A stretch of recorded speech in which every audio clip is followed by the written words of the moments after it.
2 rivers. That is all it took for humankind to invent civilization. Between 2 rivers, more than 5,000 years ago, in a strip of land that today lies inside Iraq, something rose up that had never existed before. Cities, written laws, calendars, mathematics, writing itself, and underneath all of that beauty, a hidden flaw was already ticking, one that no one in that world could see, and one that would eventually bring the whole thing down. Dear viewers, please like this video and subscribe to our channel with the bell. And now, let's continue. Because here is the real question hiding behind all that glory. How does the first civilization on Earth actually die? Not fall in one battle, not burn in one single night.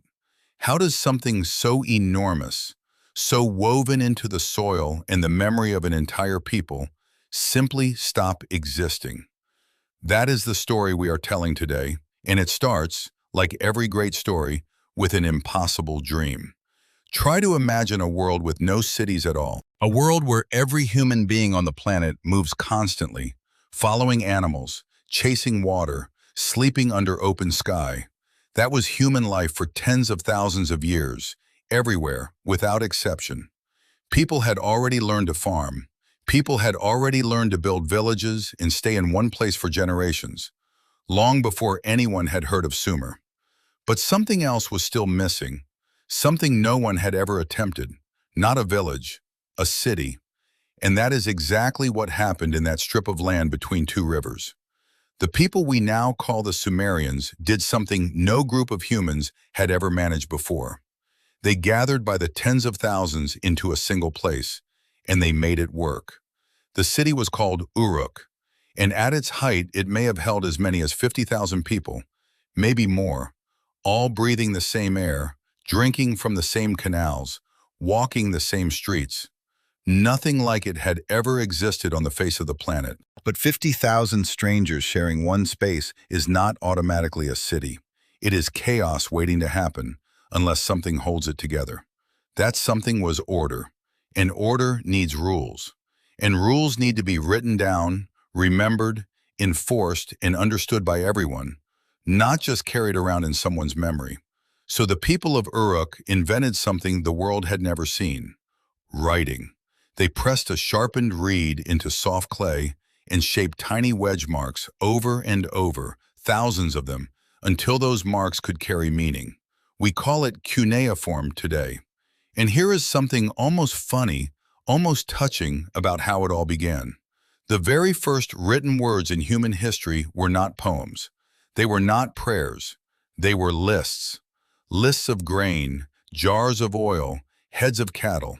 Before humanity ever wrote about love or about the gods, it wrote about wheat. Bookkeeping came before art, but art was not far behind. Rising over the flat plain, the people of Sumer built towering step temples called Ziggurats, artificial mountains reaching toward the sky in a land that had no real mountains of its own. And standing on top of those towers, priests who were also astronomers looked upward and did something extraordinary. They named the stars. They traced the paths of constellations across the seasons. They followed the moon's cycle and used it to build a calendar, one so accurate that it would shape every calendar that came after it for thousands of years, all the way down to us. This was a civilization with doctors, engineers who built canals, judges who settled disputes, merchants who traded across enormous distances, and musicians who filled temples with sound. And it was a civilization with something even rarer: literature. More than 4,000 years ago, someone in this land wrote the Epic of Gilgamesh, the story of a king who loses the one friend he ever truly loved, and who then travels to the very edge of the known world, searching for an answer to death itself. Read those words today, and they do not feel ancient at all. They feel like something written yesterday, by someone still trying to understand why the people we love do not get to stay forever. Now here is something worth holding on to as we move forward, because it explains everything that is about to happen. Mesopotamia, across its entire history, would live and die by one single pattern, again and again. A power rises, It unites. It reaches heights no one thought possible, and then it cracks and falls, and something else rises out of the ruins to try again.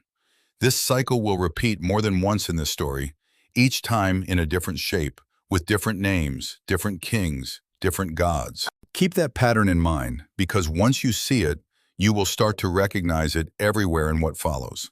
But before any king, before any empire, before any war, the first crack in this world had already begun to form, quietly, invisibly, inside the very thing that had made Sumer possible in the first place.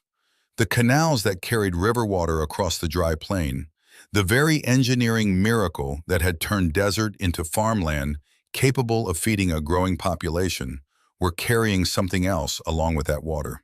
Something small, something almost impossible to notice. Something that would take centuries to reveal itself. And by the time anyone understood what was happening, it would already be far too late to stop it.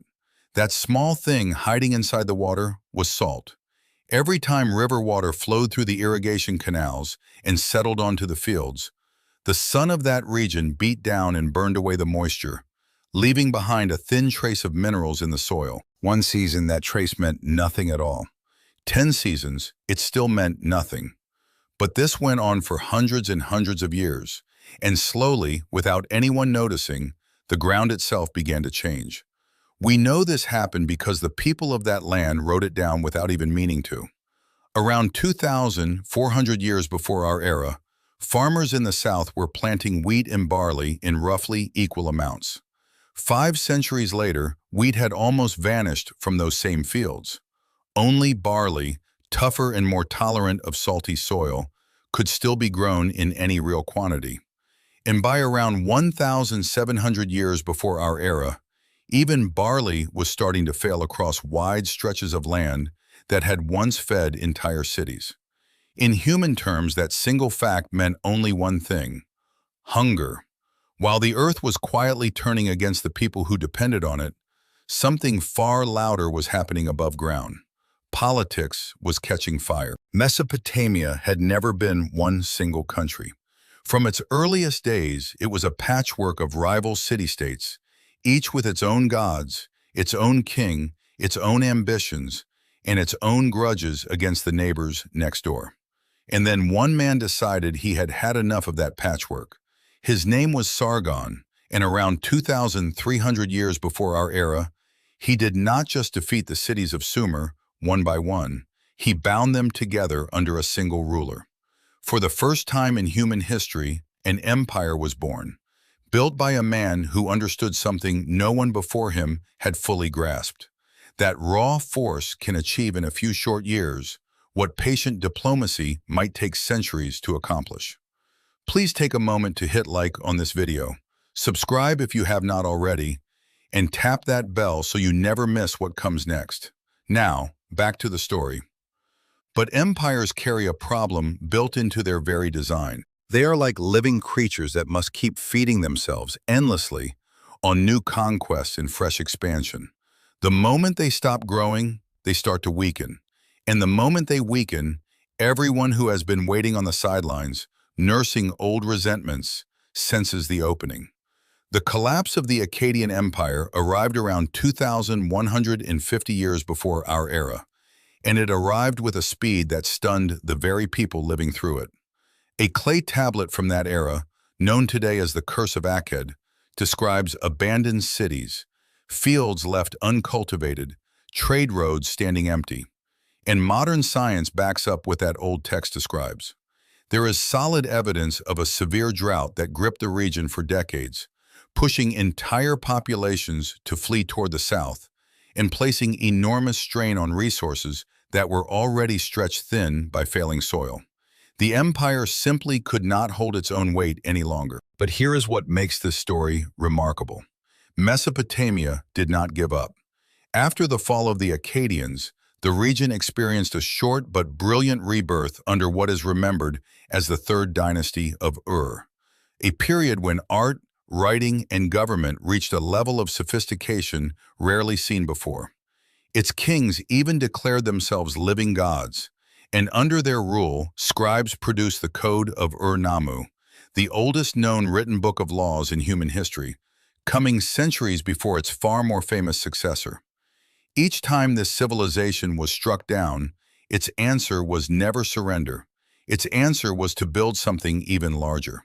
And as we are about to see, that instinct came with its own hidden cost. No figure deserves more attention in this story than Hammurabi of Babylon. Around 1,792 years before our era, this young ruler inherited a small kingdom sitting in the very center of Mesopotamia. For the first 30 years of his reign, he did something almost unnatural for a king. He waited. He built alliances. He strengthened his foundations quietly, patiently, refusing to rush. And when the right moment finally arrived, he united nearly the entire region in less than 10 years. Then he did something no conqueror before him had dared to attempt on such a scale. He had 282 laws carved into a towering stone pillar, more than 2 meters tall, and placed it inside a temple where any person could walk up and read it for themselves. What Hammurabi understood, and what so many rulers after him would fail to learn in time, is that an empire cannot survive on the sword alone. It survives on institutions, on laws that ordinary people can actually understand and accept as fair. His reign became the most stable period Babylon would know for generations. But no glory lasts without end, and Mesopotamia, as if bound to repeat its own history, fractured once again the moment he was gone.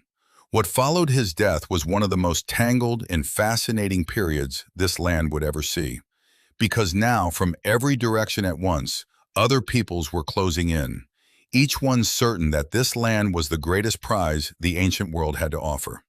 From the east came the Kassites, from the north came the Assyrians, from Anatolia came the Hittites, and from the mountains of what is now Iran came the Elamites. All of them understood exactly the same truth. Whoever controlled Mesopotamia controlled the richest trade routes on earth, the most fertile farmland known to any civilization, and the most advanced cities the world had yet produced. And one of those peoples was about to take that hunger for power further than anyone before them ever had. That people was the Assyrians, and what they built next stands as one of the most extreme examples in history of a civilization deciding that fear itself would be its main tool of government. Their armies were war machines refined over centuries. They fought with iron weapons at a time when many of their rivals still relied on bronze, and iron simply broke bronze apart. They had perfected siege techniques that could bring down a walled city in a matter of days. And when they conquered a people, they did something with cold, almost bureaucratic precision. They physically moved them, uprooting entire populations and resettling them in distant corners of the empire. It was not random cruelty. It was a deliberate strategy designed to erase local identity and force total dependence on the power at the center. For a while, it worked. But an empire that rules through terror needs to keep producing that terror, without pause, forever, just to stay standing. And the moment the Assyrian war machine began to falter, the moment campaigns grew too expensive and the territory grew too vast to control, the entire structure came crashing down with breathtaking speed. In the year 612 before our era, a combined force of Medes and Babylonians swept into Nineveh, the Assyrian capital.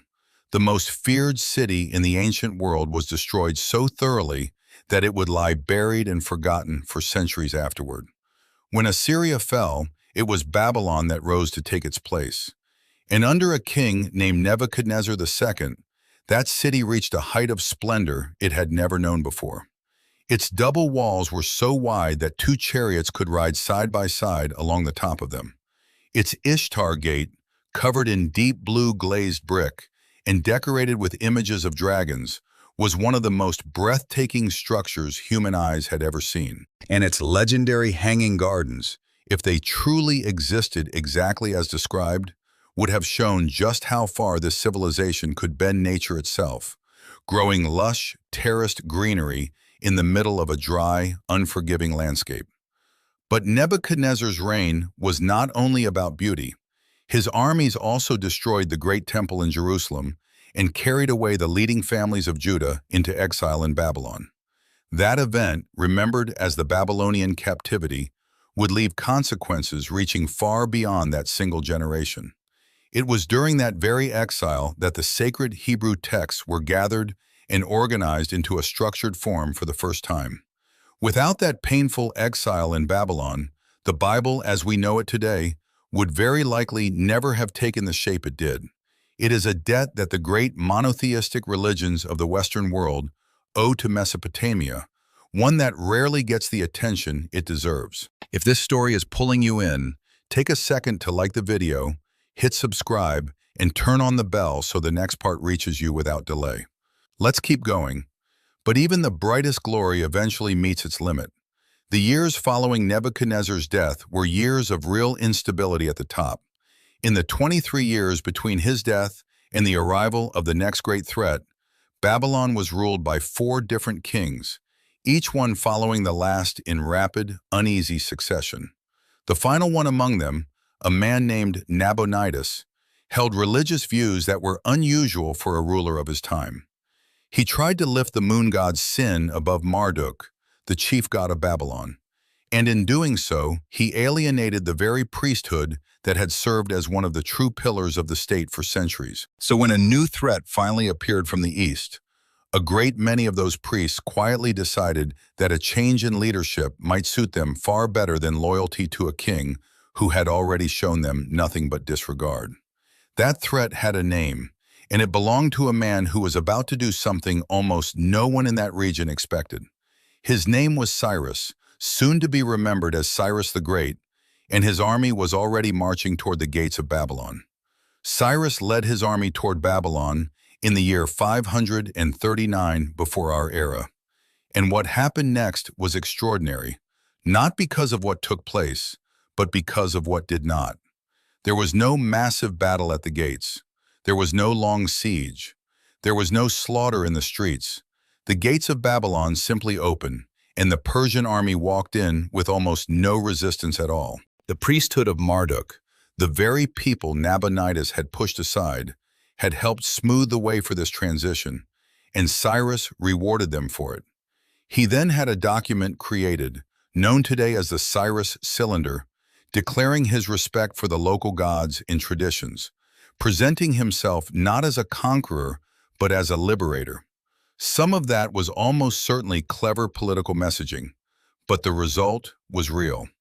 This conquest looked nothing like anything that had come before it, and Mesopotamia, now absorbed into a far larger empire, simply kept going. The temples stayed open. The astronomers kept watching the sky. The merchants kept their trade routes running. But the true center of the world had quietly shifted elsewhere, and that shift, small as it seemed at the time, would carry consequences that could never be undone. After the Persians came the Macedonians. In the year 331 before our era, Alexander the Great entered Babylon after defeating the Persian king at the Battle of Gaugamela.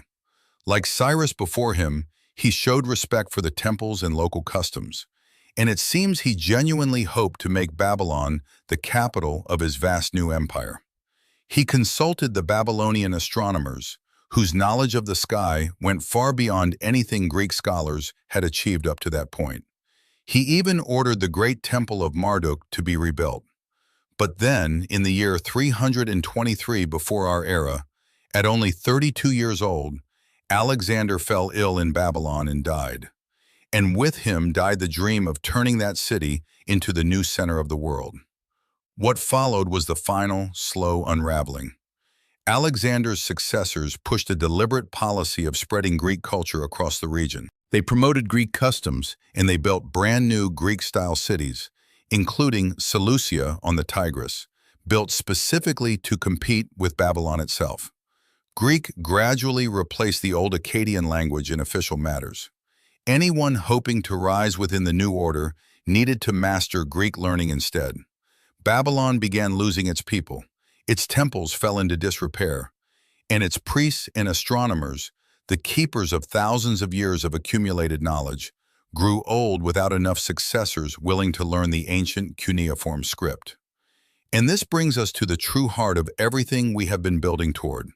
There is a clay tablet, kept today in a museum in London, that scholars regard as the last cuneiform tablet whose date can be confirmed with certainty. It was written in the year 75 of our era, more than 3 centuries after Alexander's death. By that point, cuneiform was already a dying form of writing, kept alive by only a handful of priests in the last active temples of the Mesopotamian plain. Whoever wrote that final tablet almost certainly knew they were one of the last guardians of a knowledge that was about to vanish forever. And what they chose to record in those final marks was, fittingly, an observation of the stars. Until the very end, the people of this land never stopped looking up at the sky. When that unnamed person pressed the last wedge-shaped signs into wet clay, they closed the book on 5,000 years of continuous writing, 5,000 years of recorded history, 5,000 years of knowledge passed from one generation to the next, beginning with simple lists of grain and ending with astronomical calculations so precise that Europe would not match them again until the Renaissance. After that tablet, there was only silence. Take a moment now to like this video, subscribe to the channel, and switch on the bell so more stories exactly like this one find their way to you. The civilization that gave the world writing would eventually be rediscovered through its own written words. Thousands of clay tablets survived intact beneath the ruins of cities that had been destroyed centuries earlier. Because fragile as clay may look, it does not burn like papyrus, and it does not rot like parchment. That is how, in the year 1872, the modern world rediscovered the Epic of Gilgamesh. That is how we came to know the Code of Hammurabi, hymns written to ancient gods, and personal letters from ordinary people who lived and loved and suffered 4,000 years ago in cities that the rest of the world had long since forgotten. So what did Mesopotamia actually leave behind for the world we live in today? Far more than most people realize. Our entire system of time, the hour split into 60 minutes and the minute into 60 seconds, comes directly from the Babylonian number system. A circle has 360 degrees because Babylonian scholars built their calculations of the sky around exactly that number. The zodiac, with its 12 signs, was born in Babylon. The legal tradition that began with the Code of Ur-Nammu and grew through the Code of Hammurabi gave the world its very first clear statement of an idea we now take completely for granted, that laws should be written down, public, and known to everyone, rather than applied in secret by whoever happens to hold power. So the next time you glance at a clock, picture a Babylonian priest standing on a rooftop 3,000 years ago, tracing marks into wet clay, trying simply to understand the movement of the stars above him. He had no idea he was building something that would outlive his language, his gods, and his entire civilization. But he did. Mesopotamia did not vanish without a trace. It dissolved and it transformed, flowing quietly into Islam, into Judaism, into Christianity, into the Greek philosophy that owed so much to Babylonian scholars. Its gods stopped receiving prayers, but its stories survived in forms we barely recognize anymore. Like the flood of Utnapishtim in the Epic of Gilgamesh, which many scholars believe shares its roots with the flood of Noah in the book of Genesis. The first civilization on Earth did not disappear, it became us.